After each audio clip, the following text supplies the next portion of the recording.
पिछले काफ़ी सारे सेशंस में हमने जीएसटी के बेसिक्स के बारे में जाना। हमने ये भी देखा कि किस प्रकार रिटर्न्स को हम लोग फाइल कर सकते हैं, किस किस तरह से फाइल कर सकते हैं, ऑफलाइन ऑनलाइन कितनी रिटर्न्स हैं, जीएसटीआर 1, 2, 3 और 9 जो मुख्यतः सभी बिजनेसेस में लागू रहेंगी। इस सेगमेंट में हम ये देखने वाले हैं कि एक्चुअली ये सिस्टम है क्या। असल में जीएसटी जो सिस्टम है वो पूरा का पूरा ऑनलाइन बेस्ड सिस्टम है, और यदि आप ध्यान दें तो gst.gov.in पे जब आप लॉगिन करते हैं तो आपके सामने एक डैशबोर्ड अवेलेबल हो जाता है। असल में वह पूरा का पूरा एक नेटवर्क सिस्टम है। इस पूरे नेटवर्क सिस्टम की जानकारी हम लेने वाले हैं एक प्रैक्टिकल एग्जांपल के द्वारा, ताकि जब हम रिटर्न्स की बात करें या जब हम ऑनलाइन पैनल पे रहें तो आपको ये सब चीज़ें क्लियर रहें।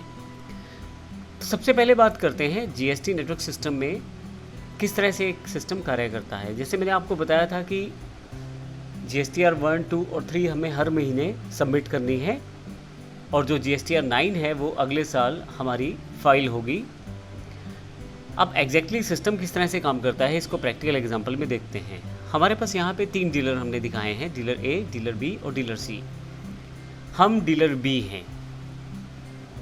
डीलर बी जो है वह परचेज भी करता है और सेल्स भी करता है। तो डीलर बी हम हैं और हम परचेज करते हैं डीलर ए से, और एग्जाम्पल में डीलर सी को हम सेल करते हैं। अब हम इस पूरे सिस्टम में ये देखेंगे कि किस प्रकार से ये पूरा प्रोसेस चलता है। सबसे पहले बात करते हैं इस बेसिक एग्जाम्पल की। इसमें हम ये मान के चलते हैं कि सभी रिटर्न्स जो फाइल की जाने वाली हैं वो बिल्कुल ठीक है और इनमें किसी तरह का रेक्टिफिकेशन की ज़रूरत नहीं है। तो इसलिए हमने यहाँ पे टाइटल दे दिया है विद नो रेक्टिफिकेशन। हम डीलर बी हैं और डीलर बी परचेज़ करता है डीलर ए से और सेल्स करता है डीलर सी को। तो यहाँ पे नीचे की तरफ एक टेबल दिया है, हम इसको फॉलो करेंगे। नंबर दिए गए हैं 1, 2, 3। इन स्टेप्स को फॉलो करते हुए हम अपनी रिटर्न्स फाइल करेंगे और देखेंगे कि किस तरह से पूरा प्रोसेस ये चलता है। डीलर बी ने यानी कि हमने डीलर ए से ये 3 परचेजेस की हैं, A1, A2, A3 bill pay. Amount 20,000, 30,000, 40,000 है और टैक्स यहाँ पे 5% दिया है। एग्जाम्पल में 5% लिया गया है, 1,000 रुपये, 1,500 और 2,000 रुपये। डीलर बी ने उसी महीने में सेल्स भी की है डीलर सी को, यानी कि हमने सी को सेल की है B1, B2, B3 25,000, 35,000, 45,000 और 1,250, 1,750, 2,250 5% के हिसाब से। तो 3 बिल पे हमने परचेज़ किया है डीलर ए से और 3 बिल ही हमने डीलर सी को सेल्स किए हैं। सबसे पहले इस पूरे मंथ की जो रिटर्न्स है वो अगले महीने फाइल होंगी। ये जानकारी हम पिछले सेशंस में भी ले चुके हैं। तो सबसे पहले फर्स्ट स्टेप में 10 तारीख तक हमें जीएसटीआर 1 फाइल करनी है। हमारा डीलर बी वाला सिस्टम है तो हमें जीएसटीआर 1 फाइल करनी है। जीएसटीआर 1 में हमने इन सभी बिल्स की डिटेल देनी है जो हमने सेल्स के लिए प्रयोग किए हैं। जैसे हमने ये जो बिल्स हैं B1, B2, B3, इनकी पूरी इन्फॉर्मेशन हमें जीएसटीआर 1 में देनी है। लेकिन जब हम अपनी डिटेल दे रहे होंगे 10 तारीख को, तो बाकी जो डीलर्स हैं वो लोग जो जीएसटी में रजिस्टर्ड हैं उन सबको भी ये कंपल्शन है कि 10 तारीख तक सबको अपना जीएसटीआर 1 सबमिट करना है, अर्थात अपनी सेल्स की सप्लाई को मेंशन करना है। एक तरह से हम कह सकते हैं कि जो सेल्स उसने की है उन सब की इन्फॉर्मेशन सबको देनी ज़रूरी है। हमने अगर जीएसटीआर 1 फाइल किया है तो डीलर ए और डीलर सी ने भी अपनी अपनी जीएसटीआर 1 फाइल की हैं।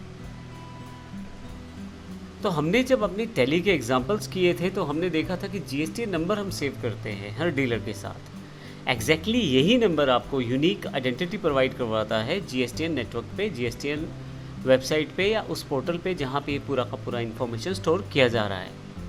तो असल में जब 10 तारीख को रिटर्न्स फाइल होती हैं तो जीएसटीआर 1 जब ए फाइल करता है तो वो अपनी सेल्स की जानकारी देता है, लेकिन उसमें जिस डीलर को सेल किया है उसके जीएसटी नंबर की इन्फॉर्मेशन भी उसे देनी होती है। अब जब वह ये इन्फॉर्मेशन देता है तो एग्जैक्टली वो हमारे बारे में भी हमारी इन्फॉर्मेशन भी अपलोड कर रहा है जो हमने उससे परचेज़ किया हुआ है। यानी कि ये सभी बिल्स जो उसने हमें सेल्स किए हैं जिस बिल्स के आधार पे वो डीलर ए ने अपलोड किए हैं जीएसटीआर 1 में। इसी तरह से डीलर बी ने भी अपनी जीएसटीआर 1 अपलोड की है, जैसे हमने यहाँ पे जो सी को सेल्स किया है, और इसी तरह से डीलर सी ने भी यही किया है। 10 तारीख को सारी इन्फॉर्मेशन जो है जीएसटीएन कोड के साथ हमने अपलोड कर दी है। अब जीएसटीएन नेटवर्क सिस्टम इतना सॉलिड है, इतना सिक्योर है और इतना समझदार है इसमें काफ़ी सारे फीचर्स हैं, लेकिन सबसे इम्पोर्टेंट बात ये है कि ये ऑटोमेटिकली हर एक रिकॉर्ड को छांट के अपडेट भी कर देगा। तो 11 तारीख को जब आप अपने पैनल को देखेंगे तो डीलर बी, यानी कि हम डीलर बी हैं, तो हमारे पास GSTR 2A के अंतर्गत 11 तारीख को ही हमारे पास हमारी परचेज़ की इन्फॉर्मेशन आ जाएगी। अब हमने तो परचेज़ का कोई भी बिल अपलोड नहीं किया, तो ये इन्फॉर्मेशन कहाँ से आई? जब डीलर ए ने या उन डीलर्स ने जिनसे हमने परचेज़ की है, उन्होंने अपनी सेल्स GSTR 1 में अपलोड की, तो उन्होंने हमारा GSTN नंबर दिया और वहीं से हमारी परचेज़ एक तरह से तैयार हो गई। उन सभी बिल्स को उठाकर हमारे GSTN कोड की वजह से उन सभी बिल्स को इकट्ठा करके GSTR 2A तैयार कर दी गई हमारे लिए। और हम अगर 11 तारीख को देखें तो हमारे पास वो सभी बिल्स की इन्फॉर्मेशन रहेगी जहाँ जो हमने परचेज़ के लिए प्रयोग किए हैं। अब इस एग्जांपल में ये मान के चल रहा हूँ कि वो सभी बिल्स आ गए हैं, जैसे कि जो हमने ए से परचेज़ किया था, A1, A2, A3, इन सब की इन्फॉर्मेशन 2A में आ गई है।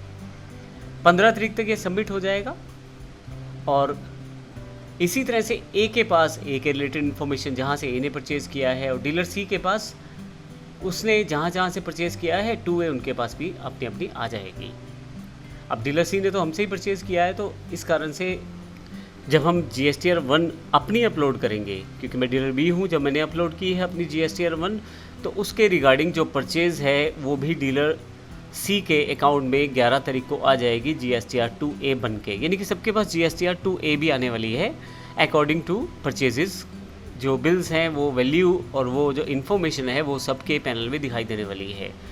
इनमें से कोई भी परचेज़ अपलोड नहीं करेगा, परचेज़ की इन्फॉर्मेशन आपके पास आपके डीलर द्वारा ही अपलोड करवा दी जाएगी जहाँ से आपने परचेज़ किया है। क्योंकि इस एग्जांपल में हम ये मान के चल रहे हैं कि किसी भी तरह का कोई रेक्टिफिकेशन अर्थात कोई भी चेंजेस नहीं किए गए। जो हमने ए से परचेज़ की थी वो प्रॉपरली ए ने अपने अकाउंट में अपलोड की है, यानी कि अपनी सेल्स के रूप में GSTR 1 में, और इसी तरह से हमने जो सेल्स की थी हमने भी प्रॉपरली अपलोड की है। अब GSTR 2A में परचेज़ हमारे पास आ गई, हमने चेक कर लिया और सबमिट कर दिया। इसके पश्चात पैनल में आपके पास दिखाई देगी GSTR 3 15 तारीख के बाद। अब इसके पश्चात दिखाई देगी आपको GSTR 3 16-17 तारीख के पश्चात ये दिखाई देगी, जिसमें आपके पास इसमें कितना आपने टैक्स देना है गवर्नमेंट का, कितना आपका इनपुट टैक्स क्रेडिट है, ये सारी इन्फॉर्मेशन यहाँ दिखाई देनी शुरू हो जाएगी। मैं अगर इसको प्रॉपर एग्जांपल के रूप में चलूँ तो यहाँ पे अब एग्जांपल के रूप में देखें तो जो टैक्स था वो हमने इनपुट टैक्स के रूप में ऑलरेडी डीलर ए को पे कर दिया था 4500 रुपये। तो जब हमने सेल्स किया था तो 5250 रुपये टोटल टैक्स हमने आगे से कलेक्ट भी किया है।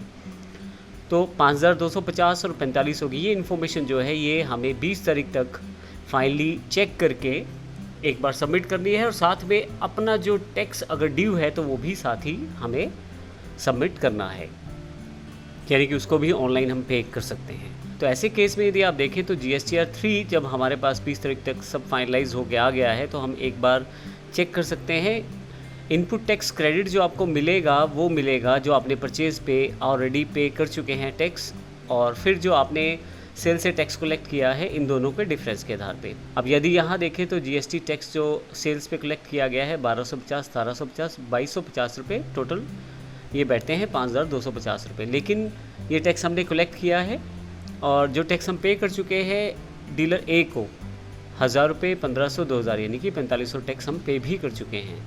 तो ऐसे केस में दोनों का जो डिफरेंस है आउटपुट टैक्स में से इनपुट माइनस कर देंगे तो 750 रुपये हमें पे करने हैं। तो अल्टीमेटली तीसरा स्टेप हमारा टैक्स पेमेंट का है, 20 तारीख तक हमें ये सबमिट करना है और पेमेंट भी करनी है। तो ये पहला एग्जाम्पल है जिसमें किसी भी तरह का कोई चेंज नहीं था। अगर चेंज होता है तो क्या होगा इसको हम अगले सेशन में देखने वाले हैं, लेकिन अभी तक के लिए हमने जो जानकारी ली है सबसे पहले स्टेप पे 10 तारीख तक सब डीलर्स को GSTR 1 अपलोड करना है, जिससे कि हमारी परचेज़ हमारे अकाउंट में 11 तारीख से 15 तारीख के बीच में सारी इन्फॉर्मेशन हमारे पास अवेलेबल हो जाती है। हालांकि GSTR 1 जब अपलोड हो जाती है 10 तारीख तक, तो 11 तारीख के बाद ही वो GSTR 2A आपको शो करना शुरू कर देता है कि आपके पास क्या क्या परचेजेज़ आपकी हैं, और 15 तारीख तक आप इसे सबमिट कर सकते हैं, यानी कि आप चेक करके फाइनली कोई इशू है तो सॉर्ट आउट करके सबमिट कर दें। उसके पश्चात 16-17 तारीख के पश्चात आपके पास यहाँ पे GSTR 3 है उसकी इन्फॉर्मेशन दिखाई देनी शुरू हो जाती है। 20 तारीख तक आपको ये सबमिट करना है और जो टैक्स का आपका पेएबल अमाउंट है वो भी पे करना है। इस तरह से ये तीनों जो रिटर्न्स हैं आपको सबमिट करनी है। अगले सेशन में हम बात करने वाले हैं अगले एग्जाम्पल की, जिसमें हम देखेंगे कि अगर किसी कारण से कोई इशू आ रहा है, कहीं पे कुछ गड़बड़ है बिल्स की अमाउंट में, कोई बिल मिस है, कोई बिल गलत डाल दिया गया है, तो उस केस में क्या तरीका है और किस तरह से वो रेक्टिफाई होकर हमारी पैनल में दिखाई दे और हम अपनी एक्चुअल रिटर्न्स को फाइल कर पाएँ। तो नेक्स्ट सेशन में इसकी जानकारी लेंगे। धन्यवाद।